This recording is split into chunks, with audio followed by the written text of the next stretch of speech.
कहानी का कोई भाव नहीं लिख लेगा, समझ गए ना। तो हम सिर्फ आप लोगों को कहानी की सारांश सुनाएंगे, शुरू से लेकर अंत तक सुनिएगा। तब तक पाठ का जो इंट्रोडक्शन होता है, कवि का इंट्रोडक्शन, पाठ का इंट्रोडक्शन वो करवा देते हैं। देखिए, नाखून क्यों बढ़ते हैं, ये ललित निबंध है। आपसे डायरेक्ट क्वेश्चन पूछा जाता है ऑब्जेक्टिव में कि नाखून क्यों बढ़ते हैं, ये क्या है। ऑप्शन में दिया रहेगा कहानी, भाषण, ललित निबंध, निबंध। इसमें से किस में टिक लगाना है? ललित निबंध में, बस समझ गया ना। उसके बाद तुमसे पूछेगा कि ये जो नाखून क्यों बढ़ते हैं, इसका लेखक कौन है, तो हजारी प्रसाद द्विवेदी। बीच में नहीं बोलना है, बहुत मारेंगे हम, मजाक करोगे तो बहुत मारेंगे। तो ज़्यादा काबिल हो गया तो इसका लेखक कौन है? हजारी प्रसाद द्विवेदी। हजारी प्रसाद द्विवेदी का जन्म कब हुआ था? तो 1907 ईस्वी में। देखो एक्चुअली दिनांक नहीं दिया गया है, हम भी खोजने का प्रयास किए लेकिन उचित डाटा हमको नहीं मिला, इसलिए हम यही डाल दें। एनसीईआरटी में ही दिया गया। उसके बाद स्थान, देखो बहुत जगह जो है ना छपरा भी लिखा हुआ है, लेकिन एनसीईआरटी में भी छपरा लिखा हुआ है, लेकिन उस पर ध्यान नहीं देना है। आप लोगों को क्या करना है कि स्थान में बलिया उत्तर प्रदेश, इसका जन्म कहाँ हुआ था, किस स्थान पे हुआ था, तो बलिया उत्तर प्रदेश। क्या होगा रे? बलिया उत्तर प्रदेश। देखो ये जो बलिया है ये जिला का नाम है और उत्तर प्रदेश ये राज्य है। तुमसे क्वेश्चन पूछा जाएगा कि हजारी प्रसाद द्विवेदी का जन्म किस राज्य में हुआ था, तो उत्तर प्रदेश में। किस में टिक लगाना है? उत्तर प्रदेश में। या तुमसे पूछेगा कि हजारी प्रसाद द्विवेदी का जन्म कब हुआ था या कितने ईस्वी में हुआ था, तो 1907 ईस्वी में। कितने में? 1907 ईस्वी में। तुमसे पूछेगा कि हजारी प्रसाद द्विवेदी का जन्म उत्तर प्रदेश के किस जिला में हुआ था, तो बलिया जिला में। इतना क्लियर है? चलिए सुनिए, इनका जो निधन अर्थात मृत्यु जो हुआ था वो 1979 ईस्वी में हुआ था, दिल्ली में। कहाँ हुआ था? दिल्ली में। समझ में आ रहा ना? कहाँ हुआ था? दिल्ली में। समझ में गया? देखिए इसका जो निधन हुआ था वो दिल्ली में हुआ था, लेकिन इसके घर कहाँ था? उत्तर प्रदेश। कब हुआ था? तो 1979 ईस्वी में। समझ में आ रहा है आप लोग को? ईस्वी छोड़ दिए हैं, लगा लीजिएगा। देखो इस पाठ से संबंधित बहुत से क्वेश्चन उल्टा पुल्टा आता है। उल्टा पुल्टा ये पूछता है कि पूछेगा कि तुमसे पूछेगा कि विश्व भारती किसकी रचना है, तो कभी कभी ऐसा भी क्वेश्चन पूछ देता है। इसलिए इनका जो रचना है बहुत ज़्यादा रचना है, लेकिन कुछ रचना को हम लेके आए हैं जो आप लोग को एग्जाम में पूछा जाता है। मैं जितना को बता रहा हूँ कम से कम उतना आप याद रख लीजिएगा तो आपके लिए ज़्यादा अच्छा रहेगा। समझे ना? देखिए इनका जो इनकी प्रमुख रचना जो है अशोक के फूल।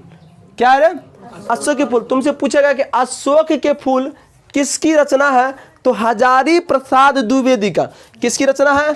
हजारी प्रसाद द्विवेदी का। समझ में आ रहा है ना आप लोग को? उसके बाद तुमसे पूछेगा ये क्या लिखा हुआ है? कल्पलता। कल्पलता किसकी रचना है, तो हजारी प्रसाद द्विवेदी का। तुमसे पूछेगा विचार और वितर्क। विचार और वितर्क किसकी रचना है, तो तुम बताओगे हजारी प्रसाद द्विवेदी का। देखो ये चीज को आपको 2 बार 3 बार करके वीडियो देखना पड़ेगा तब याद होगा। ऐसे ही एक ही बार देख लोगे तो माइंड में ये स्टार्ट नहीं होगा। समझ में आ रहा है ना आप लोग को? देखिए उसके बाद कूटज, विचार प्रवाह। देखो इसको याद रखना तुम। आलोक पर्व। आलोक पर्व मेरे प्यारे बच्चों, ये जो आलोक पर्व है ये बार बार पूछा जाता है, और अशोक के फूल बार बार पूछा जाता है। समझ में? ये दोनों क्वेश्चन आप लोगों के लिए VBI ऑब्जेक्टिव में पूछता है, अशोक के फूल किसकी रचना है या आलोक के पर्व किसकी रचना है। उसके बाद वान भट्ट की आत्मकथा। वान भट्ट की आत्मकथा भी आप लोगों से कभी कभी पूछ देखता है ऑब्जेक्टिव में कि वान भट्ट की कथा किसकी रचना है, तो हजारी प्रसाद द्विवेदी का। किसकी रचना है? हजारी प्रसाद द्विवेदी के। उसके बाद चलिए पृथ्वीराज, उसके बाद रासो। पृथ्वीराज रासो किसकी रचना है, तो हजारी प्रसाद द्विवेदी की। समझ में आ रहा है ना? आप लोग इस तरह से आप लोग याद कर लोगे। उसके बाद देखो हजारी प्रसाद द्विवेदी जी जो थे वो पत्रिका के भी संपादन किए थे। पत्रिका का भी संपादन किए थे, जो है विश्व भारती या शांति निकेतन। क्या नाम था? विश्व भारती या शांति निकेतन। देखो तुमसे क्वेश्चन पूछा जाएगा कि हजारी प्रसाद द्विवेदी के द्वारा कौन से पत्रिका का संपादन किया गया था? शांति निकेतन, या उसी का नाम है विश्व भारती। समझे? अब ध्यान देने वाली बात इधर देखो, उसके नीचे देखो पुरस्कार। देखो आपसे पूछेगा कि पद्म भूषण अवार्ड किस लेखक को भारत सरकार द्वारा दिया गया था? तो हजारी प्रसाद द्विवेदी। किसको मिला था? हजारी प्रसाद द्विवेदी। इधर जान दो, हजारी प्रसाद द्विवेदी जी को जो है ना पुरस्कार भी दिया गया था।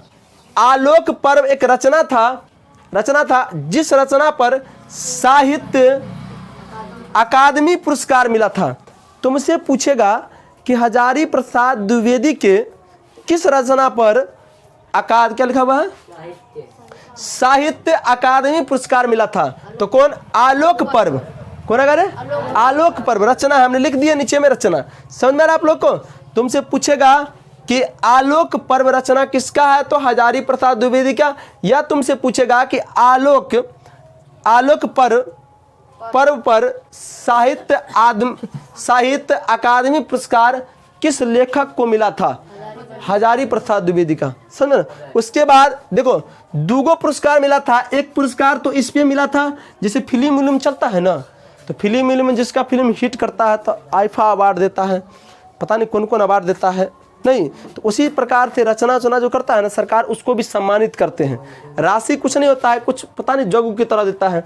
उसके बाद देखो दूसरा पुरस्कार मिला था, भारत सरकार द्वारा पद्म भूषण का पुरस्कार दिया गया था। पद्म भूषण। तुमसे पूछेगा निम्नलिखित में किस लेखक को पद्म भूषण अवार्ड दिया गया था?